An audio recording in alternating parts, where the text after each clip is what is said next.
തൈര് മുളക് ഉണ്ടാക്കാൻ വേണ്ടി വേണ്ടത് ഇതുപോലത്തെ മുളകാണ്. മുളകെല്ലാം നന്നായിട്ട് കഴുകി വെച്ചിരിക്കുകയാണ്. ഓരോ മുളകായിട്ടും ഇതുപോലെ കത്തി കൊണ്ട് ചെറുതായിട്ട് ഇങ്ങനെ വകന്നു കൊടുക്കണം. ഇതിന് ശേഷം നമ്മൾ തൈരിലാണ് ഇടുന്നത്. അപ്പോൾ ഇതിനുള്ളിൽ തൈരൊക്കെ നന്നായിട്ട് പിടിക്കാൻ വേണ്ടിയിട്ടാണ്. അപ്പോൾ ഓരോ മുളകും നമുക്കിതുപോലെ നന്നായിട്ട് കീറി കൊടുക്കാം. മുളക് അത്രയും നന്നായിട്ട് കത്തി കൊണ്ട് വകന്ന് വെച്ചിട്ടുണ്ട്. ഇതുപോലൊരു പാത്രത്തിലേക്ക് ഈ മുളക് അത്രയും തട്ടി കൊടുക്കാം. ഇത് 2 കപ്പ് തൈരാണ്. ഈ 2 കപ്പ് തൈരും ഞാൻ ഇതിലേക്ക് ഒഴിച്ചു കൊടുക്കുകയാണ്.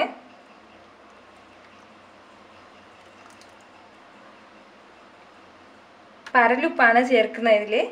ഇപ്പോൾ നമ്മൾ അച്ചാറിലൊക്കെ ചേർക്കുമ്പോഴത്തേക്കും ഉപ്പ് അധികം ചേർക്കുമല്ലോ, അതുപോലെ തന്നെയാണ്. അതിനേക്കാളും കുറച്ചുകൂടി അളവിൽ ഉപ്പ് ഇതിൽ ചേർക്കണം. ഈ അളവിൽ ഞാൻ ഉപ്പ് ചേർത്ത് കൊടുക്കുകയാണ്. ഇനി നമുക്ക് നന്നായിട്ടൊന്ന് മിക്സ് ചെയ്യാം. നല്ലതുപോലെ മിക്സ് ചെയ്ത് കൊടുക്കാം. ഇതിപ്പോൾ ഇങ്ങനെ മിക്സ് ചെയ്ത് വെച്ചിട്ട് ഇത് ഈ പാത്രത്തിൽ തന്നെ 2 ദിവസം ഇതുപോലെ ഇരിക്കണം. ഒരു ദിവസം 2-3 പ്രാവശ്യം ഇതൊന്ന് ഇളക്കി കൊടുക്കണം. 2 ദിവസം ഇതുപോലെ ഇരുന്ന് ഇതിനുള്ളിൽ ഈ തൈരും ഈ ഉപ്പും എല്ലാം ഈ ഓരോ മുളകിലും നന്നായിട്ട് പിടിക്കും. ആ 2 ദിവസം കഴിഞ്ഞതിന് ശേഷമാണ് നമ്മളിത് വെയിലത്ത് വെക്കുന്നത്. അപ്പോൾ 2 ദിവസത്തേക്ക് ഈ മുളക് ഇങ്ങനെ ഇരിക്കട്ടെ. 2 ദിവസമായിട്ട് തൈരിൽ കിടക്കുന്ന മുളകാണിത്. ഓരോ മുളകും ഇതുപോലെ നല്ലതുപോലെ ചുരുങ്ങി വന്നിട്ടുണ്ട്. ഇനി ഒരു 3-4 ദിവസത്തേക്ക് ഞാനിത് വെയിലത്ത് വെക്കുകയാണ്. വെയിലത്ത് വെക്കേണ്ട ശ്രദ്ധിക്കേണ്ട കാര്യം എന്ന് വെച്ചാൽ ഓരോ ദിവസം വൈകുന്നേരം ആകുമ്പോഴത്തേക്കും ബാക്കിയായ ഉണങ്ങി വന്നിട്ടുള്ള ആ മുളകിനെ വീണ്ടും നമ്മൾ ഈ ബാക്കിയുള്ള ഈ തൈരിലേക്ക് കൊണ്ടിടുകയാണ് വേണ്ടത്. എന്നിട്ട് ഒന്നുകൂടി ഇതുപോലെ ഈ തവി വെച്ചിട്ട് നല്ലതുപോലെ ഇളക്കി കൊടുക്കണം. ഇതിപ്പോൾ ഞാൻ ഇതുപോലൊരു മുറത്തിലേക്ക് മാറ്റിയിരിക്കുകയാണ്.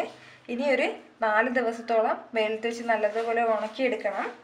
ഞാനിത് വെയിലത്ത് വെച്ച് ഉണക്കിയെടുക്കാം.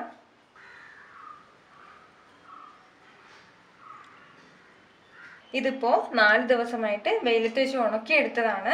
നല്ലതുപോലെ ഡ്രൈ ആയി വന്നിട്ടുണ്ട്. ഇപ്പോൾ നല്ല വെയിലുള്ള സമയമാണെന്നുണ്ടെങ്കിൽ 2 ദിവസം മാത്രം മതി ഇതുപോലെ ഡ്രൈ ആയി കിട്ടാൻ വേണ്ടിയിട്ട്. ഒരുപാട് മാസം നമുക്ക് ഇത് ഒരു ബോട്ടിലിൽ സൂക്ഷിക്കാവുന്നതാണ്. ഇതിനി ഓയിലിൽ ഫ്രൈ ചെയ്ത് കാണിക്കാം ഞാൻ. ഇതിലേക്ക് ഇനി ഒരല്പം ഓയിൽ ഒഴിച്ചു കൊടുക്കാം.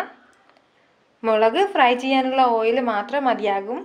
ഒരു 2 ടേബിൾ സ്പൂൺ ഓയിലേ വരുള്ളൂ ഇത്. ഓയിൽ നല്ലതുപോലെ ചൂടായതിനു ശേഷം അതിലേക്ക് നമുക്ക് മുളകിട്ട് കൊടുക്കാം. ചെറുതായിട്ട് അതിൻ്റെ കളറ് മാറണം. നല്ല ബ്രൗൺ കളർ ആകുമ്പോഴത്തേക്കും മുളക് നല്ലതുപോലെ മൊരിഞ്ഞു എന്നാണ്. ഇതുപോലെ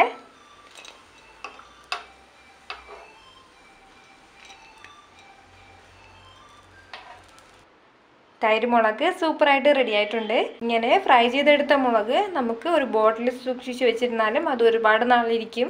അതല്ലാതെ ഫ്രൈ ചെയ്യാതെ വെച്ചിരുന്നാലും ഒരുപാട് മാസത്തോളം നമുക്കത് കേടുകൂടാതെ സൂക്ഷിക്കാൻ പറ്റും. ഈ വീഡിയോ നിങ്ങൾക്ക് ഇഷ്ടമായാൽ ഷമ്മീസ് കിച്ചണിലേക്ക് സബ്സ്ക്രൈബ് ചെയ്യുക. വീണ്ടും നല്ലൊരു റെസിപ്പിയുമായി കാണുന്നതുവരേക്കും ബൈ ഫ്രം ഷമ്മീസ് കിച്ചൺ.